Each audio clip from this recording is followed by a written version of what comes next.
Comme un saumon qui a passé des années à la mer et qui un jour éprouve une attirance irrésistible de retourner vers l'affluent où il est né.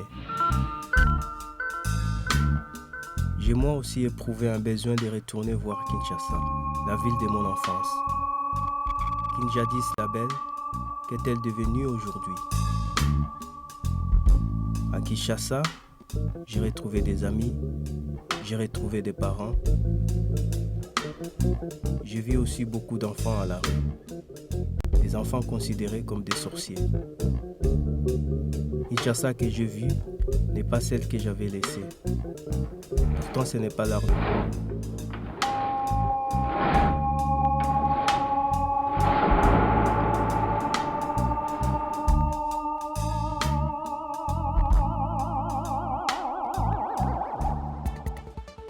Kinshasa, ex-Léopoldville, capitale de la République démocratique du Congo. 400 000 habitants en 1960, près de 7 millions aujourd'hui. Une population jeune, 50% en âge de scolarité.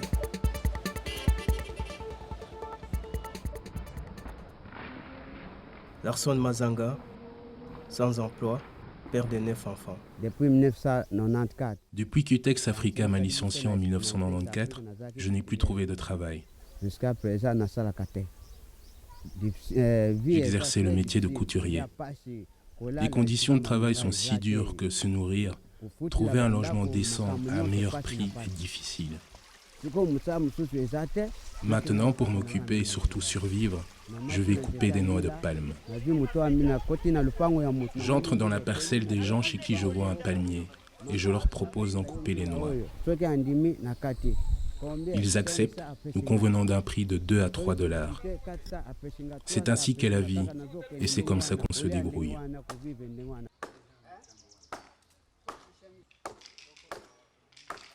Larson Mazanga n'est pas un cas isolé.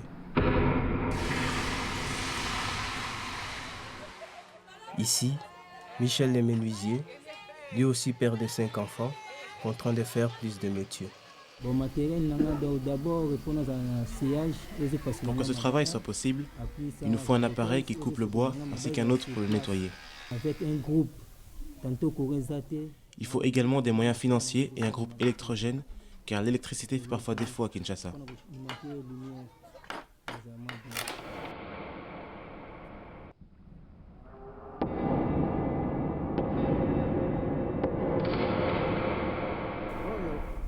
Ici, nous cassons la pierre afin d'en faire de la caillasse qui servira dans le fer à béton ou le laiton.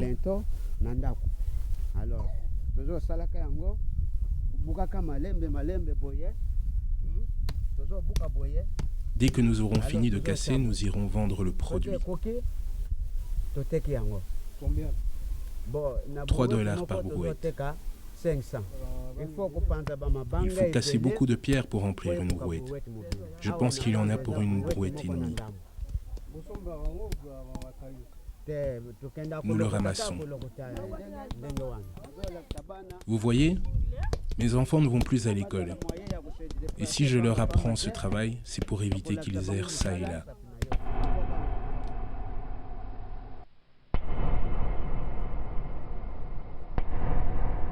Malgré cette bonne volonté, les limites sont vite perceptibles.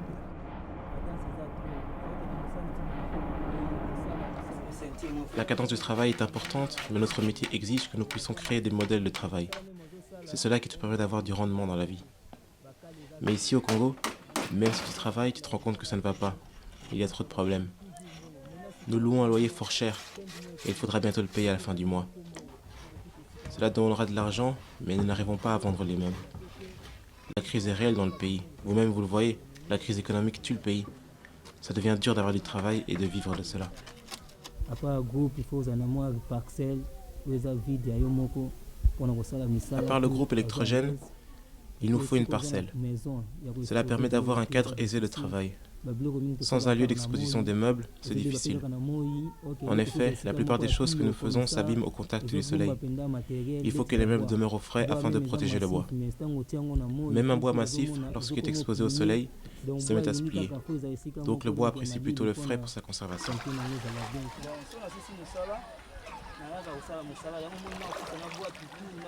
À part le métier de menuisier, je cultive des légumes que je fais vendre et je fais également du transport avec ma pirogue, tout ceci pour joindre les deux bouts.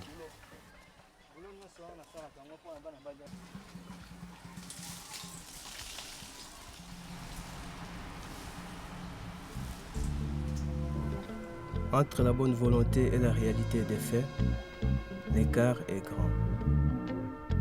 Exode rural vers la ville, guerre, décès des parents, misère, dont l'un des symptômes c'est le phénomène des enfants de la rue.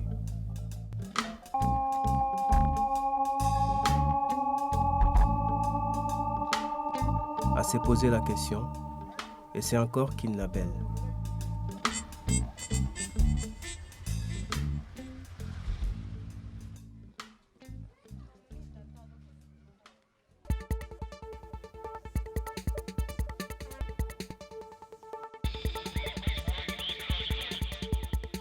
À Kinshasa, le phénomène des enfants de la rue a une causalité multiforme.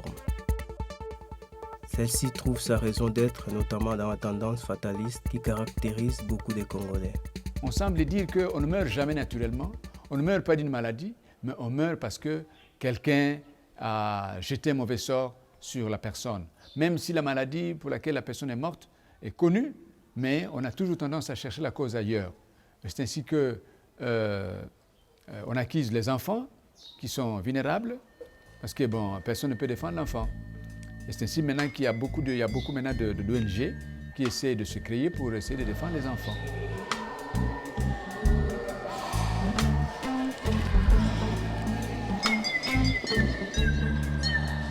La sorcellerie est ici définie comme étant une force surnaturelle dont seraient dotées certaines personnes qui l'exploitent pour nuire à autrui. Mais le Congo n'est pas que la misère. Par rapport aux enfants de la rue, des tentatives. Hors pair, l'œuvre de reclassement et de protection des enfants de la rue. C'est une chambre. Notre mission, c'est les scolaires, pour veiller aux études de ces jeunes, faire le suivi avec le contact entre école et la maison, voir le comportement, les résultats et faire un soutien scolaire ici sur place, c'est-à-dire pendant les heures d'études à domicile. On fait les devoirs, les explications pour les cours qui n'ont pas été bien compris. On leur parle des infections sexuellement transmissibles, parce qu'ici c'est déjà les adolescents qui connaissent déjà ces choses-là. On parle aussi de sida, les modes de transmission et les modes de prévention. Nous avons aussi une autre mission, c'est de veiller à la réinsertion des jeunes. Certains sont amenés par des parents, mais qui disent être des parents lointains. Mais poussons un peu plus l'investigation.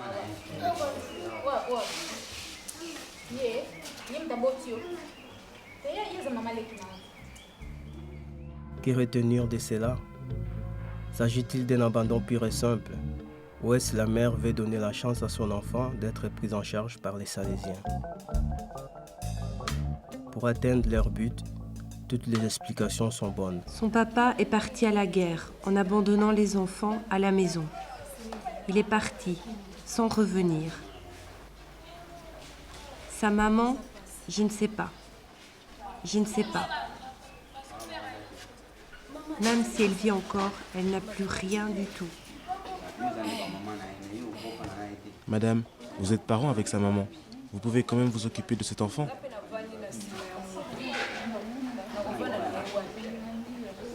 Comment je vais le nourrir? Je dépends de mon mari qui n'a pas de moyens. Si je le prends dans ces conditions difficiles, il va s'enfuir. Madame, nous voulons savoir où se trouve la mère biologique. Sa maman voyage beaucoup. Quand elle revient, où habite-t-elle? Elle ne reste pas longtemps. Dès qu'elle vend ses affaires, elle repart. Toutes les tentatives menées pour placer son enfant au centre se sont avérées sans succès. Le centre est débordé d'enfants. Alors que sa capacité d'accueil est de 35 enfants, il y en a 55 actuellement. De plus, le centre connaît des difficultés financières. Quant à la petite Germaine, abandonnée par sa mère à l'âge de 8 ans, elle a été prise en charge par les centres hors père-fille.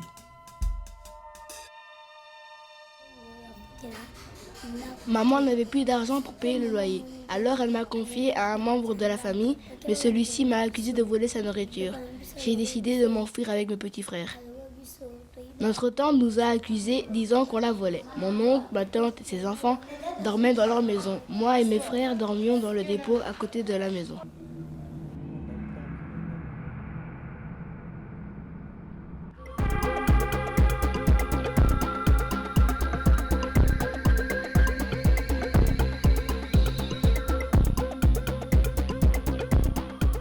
À Kinshasa, la croyance religieuse et la peur des sorciers se mélangent dans les esprits des gens. Ces climats favorisent l'émergence d'un type d'église chrétienne dont la vocation est de combattre la sorcellerie. À la fête de celle-ci se trouvent des pasteurs charismatiques dont le projet est d'exploiter la misère des autres et tirer profit de cette situation. Je prêche une prédication, la parole accompagnée par des miracles. Tout genre de miracles s'opèrent ici. Les femmes stériles qui ont accouché ici, même une personne avec le sida, guérie dès déjà, un homme et une femme. Les églises de réveil sont venues il n'y a pas longtemps non plus. Et vous pouvez trouver sur une rue 2, 3, 4 églises. Ce sont des églises qui ne menacent pas l'État. Beaucoup de situations en famille sont provoquées par ces églises. Pourquoi? Parce que quand il y a un cas malheureux dans la famille, les membres de famille vont dans ces églises-là. Et dans ces églises, les pasteurs pointent souvent les enfants. Un papa qui ne trouve pas du travail, on dit non, il est bloqué par son enfant. Un papa qui meurt ou une maman qui meurt, on dit non, c'est l'enfant qui est à la base qui a jeté le sort sur l'enfant, plutôt sur le parent. Alors, les parents ne pouvant plus supporter l'enfant sort dans la rue et il va chercher du travail ailleurs, il va chercher plutôt à manger ailleurs.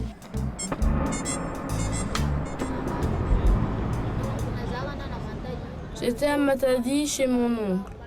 Et avant de manger, je priais. Alors mon oncle m'a chassé en criant et en m'accusant de sorcellerie. Je me suis donc retrouvé tout seul. Je suis allé à Kinshasa, chez le petit frère de mon père, mais lui aussi, en écoutant mon oncle de Matadi, fit quelque temps après la même chose.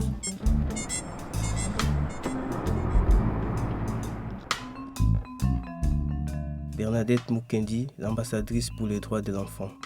Je trouve qu'on stigmatise les jeunes, on stigmatise la population vulnérable en leur donnant déjà un cachet, comme enfants de la rue, enfants des parents décédés de la VIH-Sida, enfants dits sorciers. Ça veut dire que pour moi, tout ça, ça freine le développement de l'être, ça freine même les jeunes eux-mêmes parce qu'ils sont casés dans des cages et ça les amène à avoir une attitude. C'est pour ça que quand vous allez sur la rue, par exemple, vous voulez aborder les enfants de la rue, vous voulez avoir un blocage. Pourquoi? Parce qu'il y a des journalistes qui arrivent, par exemple, ou les organisations internationales qui disent, écoute, parlez de votre malheureuse vie et on vous donne 5 $, on vous donne des habits, on vous donne de la nourriture. C'est éphémère, c'est aujourd'hui ils mangent, mais demain quoi?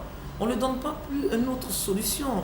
Comme en Afrique, on dit ici, une adage qui dit ne nous donnez pas un poisson, mais apprenez-nous à pêcher. Et nous allons tous les jours manger notre poisson. Que tout ce que nous apportons aux jeunes, ça doit être à leur bénéfice.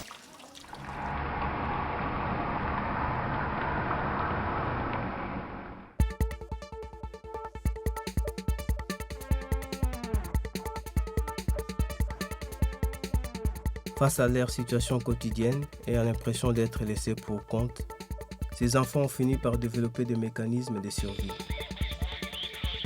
Ils sont porteurs de marchandises aux ports fluviaux, marionnettistes, vendeurs ambulants. Ainsi, ils gagnent leur vie et l'argent gagné leur permet de se payer un repas.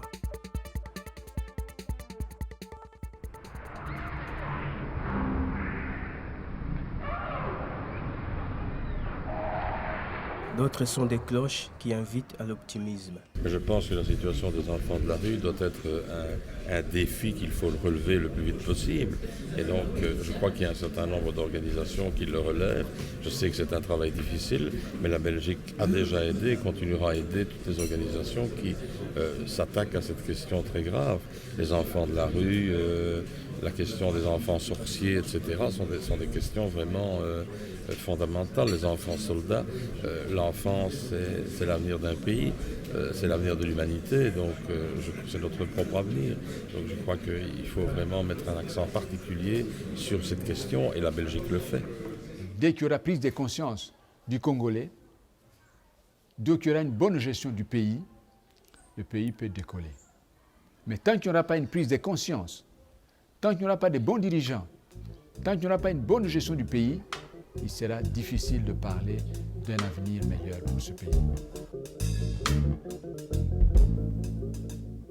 Je revis Kinshasa de mon enfance. Kinlabel est devenu Kin la poubelle. Mais je voudrais que mon témoignage soit un message d'espoir, une invitation à une juste répartition des biens de la terre, un commerce équitable dans le monde, une démocratisation au niveau mondial pour le grand respect des droits humains.